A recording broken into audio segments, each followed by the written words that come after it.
Bien. Hola, Dios mío, a ti no tenía ahí a todos traumados, por favor. Oye, esta me la tenéis que pagar con una buena cerveza. Muy bien. Bueno, muy buenas noches a todos. Les quiero presentar al doctor Pizarello, que Dios mío, que nos hiciste esperar. listo, Bueno, listo, él es así es. Constantino Pizarello, él es médico psiquiatra de adultos, somos amigos hace muchos años, ya una gran persona, y bueno, tío, sin más preámbulo, vamos a lo nuestro. Hoy Vamos a lo venimos a que hablar sobre estrés escuchás bien, Juan Manuel, porque estuve configurando y desconfigurando, hice esto es un ensayo prueba-error, usando todas las neuronas, desde los conceptos matemáticos, logarítmicos, etcétera. Ahí sí, sí, sí, con esto. por Bien, bien, favor. bien. Bueno, Tino, vamos a lo nuestro. Hoy tú nos quieres hablar sobre el estrés postraumático. Por favor, En cuéntanos, a efecto, raíz de lo ya vivido, cuéntanos, ¿qué es el estrés postraumático? postraumático, ahí me escuchas bien, ¿no? Yo te escucho perfecto y te veo bien. Espero que Perfecto, perfecto, nuestros perfecto. auditores también. Muy bien. Bueno, el estrés postraumático es una reacción que se produce justamente ante situaciones de altísima tensión vital, ¿no? Estrés, cuando hablamos de estrés estamos hablando de tensión.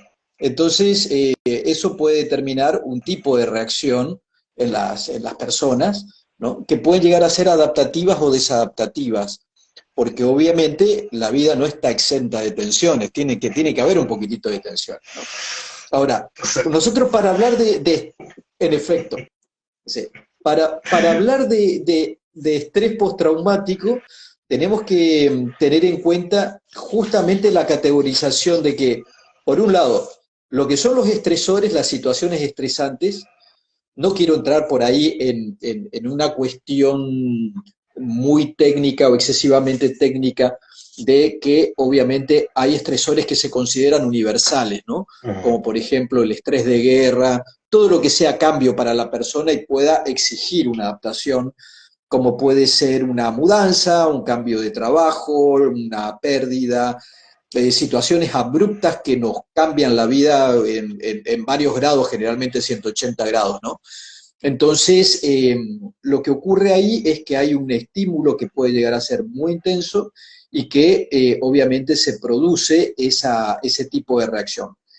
Eh, el tipo de reacción también depende del grado de maduración del ujú, sistema nervioso. Entonces, no es lo mismo el estrés que puede sufrir o ciertos eventos que pueden vivenciar, por ejemplo, se puede vivenciar en la infancia, que una persona, por ejemplo, que tiene ya otros recursos adaptativos, como puede ser una persona ya formada, donde puede tener también su capacidad de simbolización, ¿no? Y ujú. entonces, obviamente, eso lleva a que la reacción ante el estrés eh, digamos, podemos resumirlo de tres maneras. Reacciones de tipo psíquica, Ujú. ¿no? Que esto tiene que ver con la ansiedad, la otra cara de la ansiedad es el miedo, y después también hablamos de lo que es reacciones de tipo, digamos, lo que influye a nivel metabólico, o sea, el cuerpo responde, ¿no? Entonces, esta cuestión metabólica tiene que ver como que ese estado de alerta exige energía, entonces aumenta la producción del azúcar interno, de la glucosa, aumenta también, puede aumentar el colesterol. Hay un eje que nosotros vemos para ver si tiene ese impacto a nivel metabólico, que es el eje hipotálamo, hipófisis suprarrenal, ¿no? Es toda la regulación neurohormonal del cerebro. Obviamente hay una exigencia a nivel digamos, de los neurotransmisores, o sea, cómo esa sinfonía cerebral de neurotransmisores también absorbe el estrés, Que se sino, activa, ¿no? claro. Que Ujú, sea, claro, sí, sí, sí. Entonces, por ejemplo, tenemos que una persona ante un estado que está bien dormido, bien nutrido, es una persona que tiene recursos cognitivos, podemos decir, ¿no? Y también está reasegurado en muchos aspectos, que por ahí se quede sin frenos, digamos, en el auto, va a saber qué hacer porque pone el auto al costado, puede usar el freno de mano, la reacción adrenalínica no fue exagerada, entonces, más allá de la preocupación, ese estado de alerta, le permite, digamos, una conducta que, determinar una conducta que sea adaptativa, ¿no? Y Tino, por favor, dinos, y en relación a cómo definir lo que es traumático de lo que no es traumático, porque en el fondo todos tenemos en la vida situaciones que son complejas, pero ¿cómo definimos lo que es traumático, patológico, y lo que es simplemente una situación problemática? Eh, claro, ahí justamente es lo que es una reacción normal al estrés y después aquellas que pueden producir lo que nosotros llamamos distrés, o sea, ya los que nos sobrepasan de nuestros recursos adaptativos, ya sea a nivel psicológico, también generalmente cuando pasa a nivel psicológico es lo que se llama la, la diátesis del estrés, ¿no? Lo que puede llegar a producir ciertos cambios, como pueden llegar a ser neurohormonales, ahí ya estamos hablando de esa otra categoría, y eso tiene que ver con la intensidad, tiene que ver con la frecuencia, porque también hay estrés de tipo acumulativo, ¿no? Y obviamente después, al final del camino, tenemos lo que se llama el órgano blanco, cuando ya produce, por ejemplo, un cambio, lo que se llama el síndrome metabólico, cuando ya se dispara la hipertensión arterial, cuando hay, puede producirse, baja la inmunidad también, cambios vasculares, hay reacciones, nosotros decimos ya de tipo orgánica, hay, cada uno reacciona como puede, ¿no? Esto de reaccionar como puede también tiene que ver con una base eh, justamente genética. ¿Por qué? Porque se describen cuadros como, por ejemplo, el síndrome de Takotsubo, que es a nivel cardiovascular, ¿no? Es el ventrículo izquierdo toma una forma más cilíndrica en el estrés agudo y eso puede provocar trombos y eso puede provocar una reacción vascular aguda y la persona es típico, es el síndrome del corazón roto también se llama, ¿no? Otras personas pueden reaccionar con una descompensación diabética, otras pueden producirse úlceras, digamos, a nivel de tubo digestivo, porque realmente esto tiene que ver con que se activan las partes más inervadas del cuerpo, ¿no? Hay algunos núcleos que se activan, que, digamos, a nivel, le llamamos el sistema de alarma, el núcleo amigdalino, caudado, putamen, ¿no? Hay toda una secuencia de activación. Esto puede sobrepasar los circuitos serotoninérgicos que son de inhibición, justamente, y uno queda como hiperreactivo. Hiperreactivo, ¿no? Sí. Eso a nivel orgánico. Y A nivel orgánico. Tino, ¿cómo, a nivel cognitivo, cómo logramos captar cuando estamos experimentando un estrés y que luego se va a convertir en un estrés postraumático?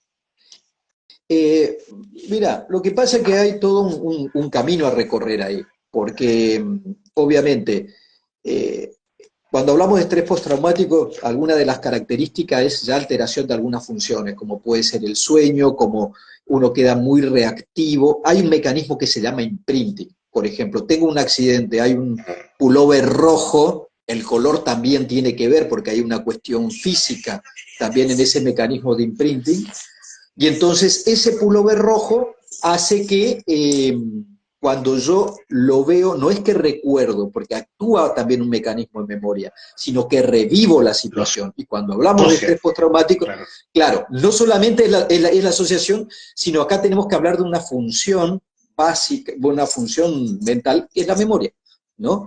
No solamente la cuestión de la atención, que uno queda en un estado de hiperalerta, sino que también ese mecanismo de imprinting hace que uno no solamente evoque, sino que reviva la situación. Y esto hace que muchas veces se reviva en sueños.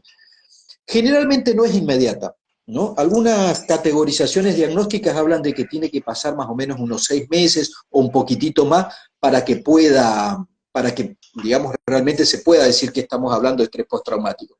Si no hablamos de estrés agudo, ahí hay una cuestión del tiempo. Fíjate que, por ejemplo, en veteranos de la guerra del Atlántico Sur, de Malvinas, a 40 años, digamos, del aniversario de la guerra.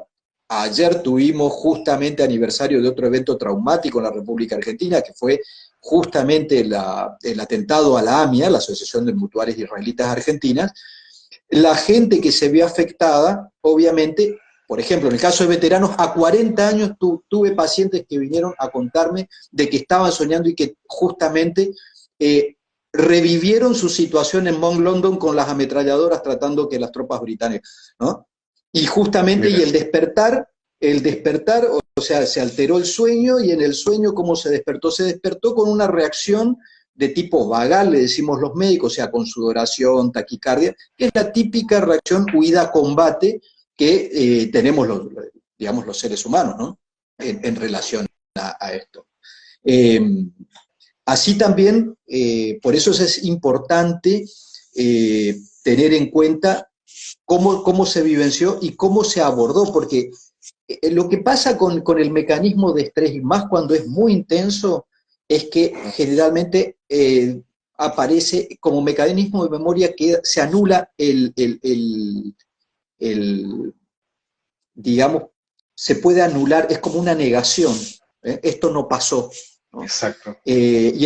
¿Viste? Entonces esa negación, te doy el caso de otra paciente, por ejemplo, que esto también es importante para ilustrar, de que, por ejemplo, empezó con un parkinsonismo, evaluación con neurólogo, temblaba, no se sabía qué realmente era, el neurólogo deriva, veo de que había una situación de tipo pánico, no nos cerraban digamos, para decir que era Parkinson, era un parkinsonismo, ¿no? Era un síndrome extrapiramidal, le decíamos nosotros, pero las tomografías no mostraban las atrofias, los signos típicos del Parkinson. Bueno, ¿qué es lo que pasó con esta señora? 80 y pico de años, digamos, en psicoterapia, como decimos, pelando la cebolla, esta cuestión de intervención tipo Haldre, vamos, recuerdo, en su primera infancia había sido que fue abusada.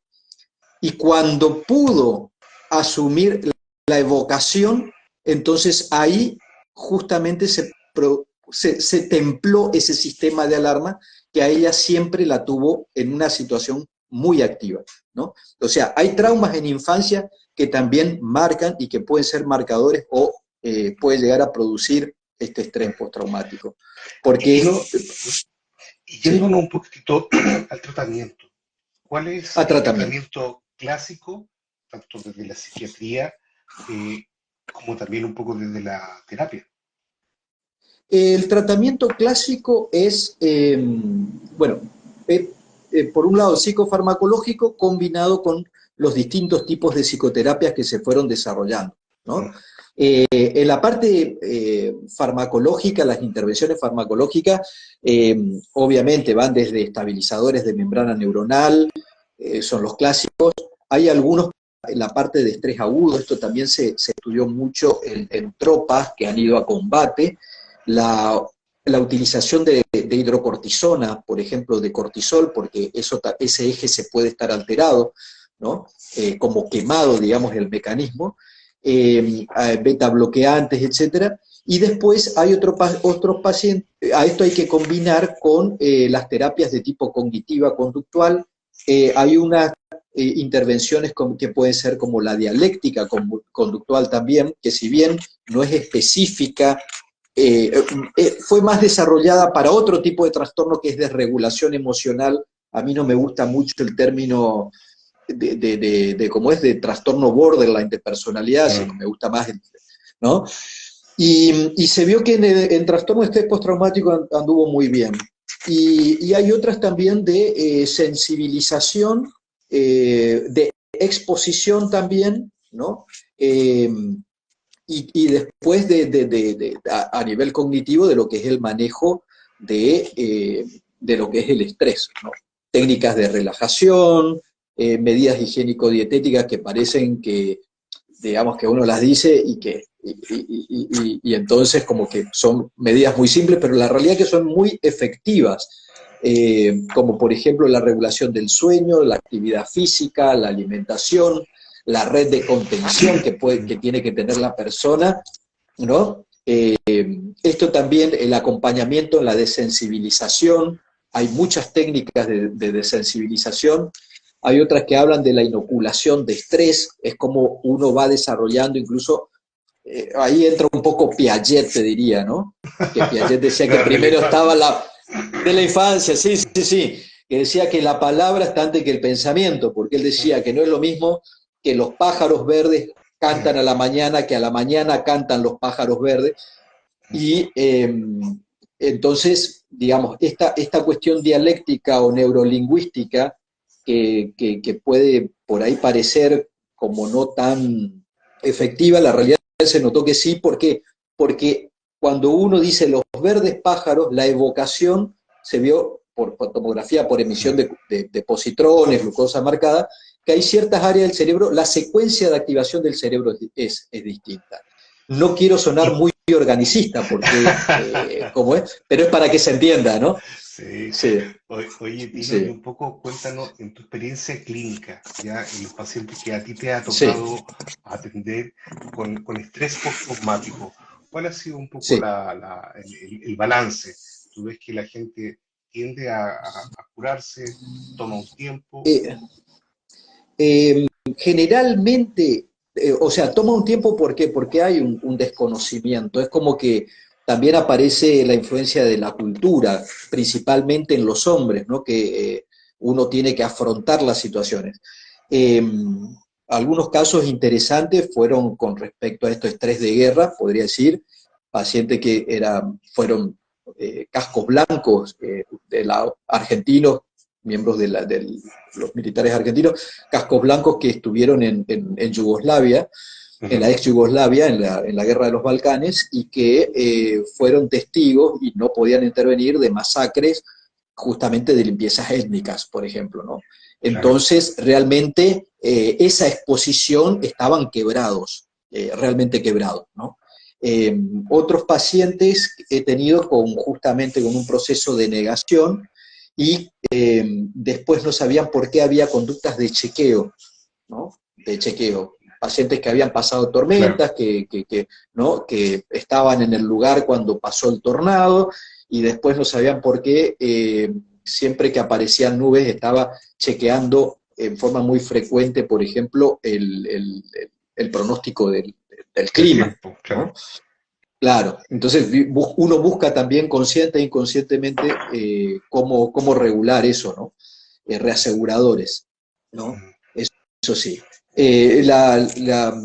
Digamos, en términos, una vez establecido el tratamiento y hacer bien el diagnóstico, obviamente que el pronóstico es bueno. Ahora, hay comorbilidades. ¿Por qué? Porque en esto uno puede venir a consulta por ejemplo, alteración del sueño. Entonces, uno empieza a indagar un poco más y se encuentra con síndrome de estrés postraumático. Así también, claro. por irritabilidad, puede venir con depresión, puede venir con esta cuestión del no disfrute, ¿no? Todo lo que hace, porque es parte de del espectro de trastorno de ansiedad, el síndrome de estrés postraumático, ¿no? Sí, Quizá un sí, poco lo importante es poder transmitir también a todas las personas que, independiente de lo vivido, o comillas, mal vivido, sí, tal cual sí. como una herida a nivel corporal, tiene también la posibilidad de ser sanado un trauma, quizás con tiempo, con paciencia, con técnica, pero creo que también es muy importante transmitir ese mensaje de esperanza y positivo de decirle a la persona, independiente de lo que te haya tocado vivir, mal vivir, eh, tiene sanación. Entonces, como frente a las situaciones que hay personas que quizás no quieren contar o no se atreven a enfrentar, quizás invitarlos a decir, al acercarte a un profesional, trata de abrir un poco tu pasado, trata de abrir tu vida y confía que esta sí puede ser sanada. En efecto, porque esto también, ¿qué suele pasar? De que, sobre todo en lo que es estrés crónico acumulativo, digamos, determinado por esos, te diría, psiquismos y sistemas nerviosos que quedan como muy sensibles. Guarda que la sensibilidad no es un signo menos, son personas que pueden tener, digamos, digamos, un mundo perceptivo, un universo perceptivo mucho más rico ¿no? Muchas veces le digo a los pacientes, mira, yo percibo hasta la ventana y usted está percibiendo hasta la esquina o 2 cuadras, pero ¿qué es lo que pasa cuando hay un trastorno de ansiedad? Que en realidad en lo que va a fijar la atención es en los eventos negativos, no se va a fijar en la flor, en la orquídea, no, va a fijar que el cable está flojo, ¿no? Que la pintura está mal, que se rompió un caño, etcétera, que el auto pasó rápido, y esto en realidad va corriendo al disfrute, ¿no? También pasa con algunas personas que vienen y después cuando empiezan a hablar se dan cuenta de lo que vivieron, ahí recién toman, digamos, conciencia de que hubo riesgo de vida, de que hubo riesgo de daño, de que estuvo expuesto a una agresión, ¿no? Y entonces, bueno, ahí es donde viene la intervención de tipo más psicoterapéutica, justamente para ayudar a resignificar eso. Hay veces que también el grado de sensibilidad no lo permite, ¿no? No lo permite, porque esto también sigue algo de economía psíquica, que se trata de encontrar más en el mundo en que vivimos, que nuestros campos psíquicos están saturados, ¿no? Por todos los inputs que tenemos bueno, los medios, etcétera, nuestro estilo de vida, que se busca el alivio, sobre todo a través, por ejemplo, ahí vienen las sustancias recreacionales, ¿no? Y el riesgo justamente de la comorbilidad con adicciones, ¿no? Alcohol, tabaco, cannabis, etcétera, etcétera, ya hablando de no uso solamente recreacional, estamos hablando de uso problemático o Abuso. directamente adicción. Claro, o adicción, sí, sí, sí. Finalmente, Tino, un poco para terminar esta charla traumática. Traumática, traumática.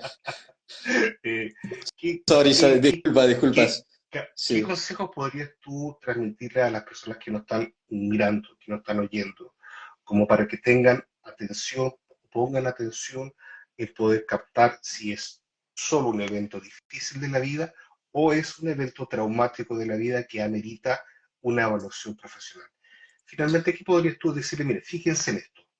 Sí, hay que fijarse en si uno está todo el tiempo como rumiando, pensando, irrumpe al pensamiento ese evento, ¿no? Eso por un lado. Segundo, inhibe conducta. Es como decirte, tuve un accidente, un incidente de tránsito, un accidente de tránsito y me determina una conducta de evitación. No quiero subir al auto, ¿no? Entonces, obviamente, esto disminuye, digamos, retrae mis espacios, ya sea que puede ser en el trabajo o justamente que yo me pueda mover, por ejemplo, no pueda viajar, que tenga miedo a subirme a un avión o a subirme a un tren, ¿no? Es ese miedo que realmente es intenso en relación al estímulo, ¿no? La otra cosa es que a nivel biológico, alteración en el sueño, que digamos, aparezcan como pesadillas, que se reviva en el sueño y que, como es, esos despertares, incluso hasta eventos de terror nocturno.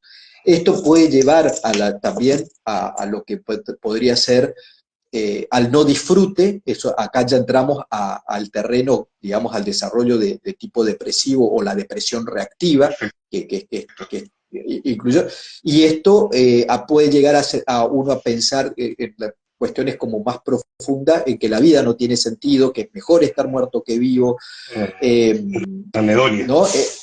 La anedonia, pero también que suele pasar de que el síndrome de estrés postraumático, sobre todo en personas que han sufrido estrés de guerra, bueno, eso está más estudiado, la incidencia de suicidio es más alta que la población general, ¿no? Entonces eso también, poder expresarlo. Acá la cuestión es que cuando uno comparte una alegría, la emoción ahí se multiplica.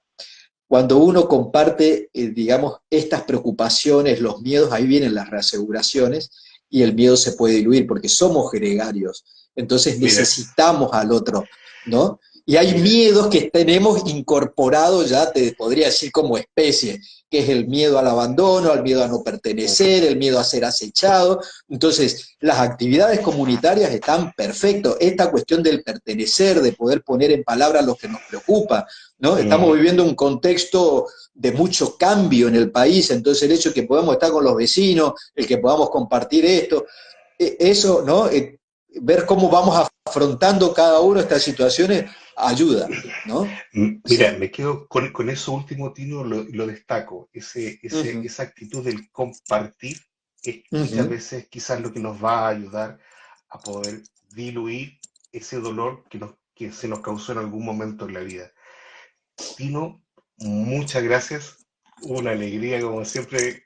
Bueno, Una gran alegría. él es un gran amigo, ¿ya? Nos, Sí, gracias. nos costó Gracias por la conectarnos, Dios mío. paciencia, No, sinceramente. sí, Vos sabés que hay un estrés también que está, digamos así, está descrito y tiene que ver con el estrés de la tecnología, con lo que es la domótica, la tecnología en la casa. sí. ¿Viste? Sí, la gente que se va al banco y que no puede poner la clave y entonces, bueno, Sí. listo, no, no, ¿viste? Bueno. Y estos son, digamos, claro, hay que verlo también desde cada mundo perceptivo, Juan. Oye, Sí. así que de verdad, muchas gracias, Tino. Bueno, yo un poco les comparto, con Tino somos amigos hace bastantes años y trabajamos juntos, siempre lo recomiendo como un gran psiquiatra y una gran persona. Así Gracias, gracias, que, Juan. así que les recomiendo, Igualmente.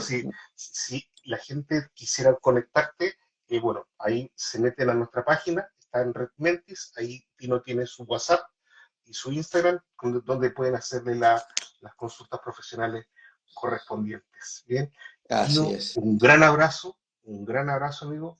No, me debes la cerveza por todo Va el la tema del cerveza, va trago. la cerveza. Eso va. Sí, sí, sí, sí, sí. Te vamos a Ya. incorporar unos azúcares naturales, más Ah, fruta, ese tipo de cosas. muy No bien, tanta fermentada también. muy bien. Bueno, y muchas gracias a todos los que nos escucharon, a Hugo, a Leo, a Mariana, a Morina, a Tere, a Olimpia, a todos los que nos han saludado, a Ro, también de Perú, Sí. de Chile, ahí estamos recibiendo varios saludos.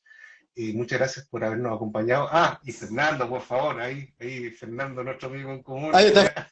Fernando. Sí, sí. También está ahí, también está Fernando ahí. Ah, está bien, está Bueno, bien. y lo invitamos Sí, sí. entonces para el próximo viernes. Tenemos una entrevista desde Chile con un coaching educacional, Sebastián González, que se ha especializado en ayudar a las personas a estudiar mejor. Ahí vamos a ver qué nos dice. Tino, muy buenas noches. Muchas gracias, amigo, Muy y buenas estamos noches, en Juan. contacto. Y Estamos bueno, buenas así. noches. Bueno, y buenas Buenas noches noches a a todas las todos. personas y nos vemos. Que Dios los Mil bendiga. disculpas y muchas gracias. Chao, chao.